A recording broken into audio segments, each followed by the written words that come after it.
Milano. Stava entrando in classe dopo che la mamma l'aveva accompagnato, ma verso le 7:40 un dodicenne è stato preso di mira da due ragazzi, come ha raccontato, forse poco meno che ventenni, che gli hanno chiesto portafoglio e cellulare. Il ragazzino però non aveva nulla, così hanno iniziato a prenderlo in giro, colpirlo e spintonarlo fino a gettarlo a terra. Quando è entrato in classe, l'insegnante ha avvisato la madre, che l'ha accompagnato al pronto soccorso. La prognosi è di 10 giorni. I carabinieri stanno cercando i due aggressori, nessuno però avrebbe visto nulla. Tessera. Dovevano essere sfrattati il mese scorso. Ora i coniugi ottantenni che ospitano cani e gatti nella loro casa rischiano di essere cacciati nuovamente. I problemi sono iniziati quando la banca che aveva concesso il mutuo per l'acquisto della casa ha aumentato il tasso fino ad arrivare a rate che i due pensionati non sono più in grado di sostenere.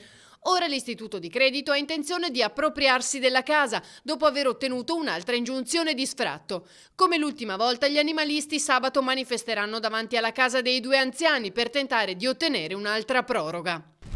Oriago. Tamponamento tra due mezzi in autostrada tra i caselli di Oriago e Dolo in direzione Padova. Uno dei veicoli è sopraggiunto a velocità eccessiva, non riuscendo a frenare in tempo e andando contro l'altro che gli era davanti.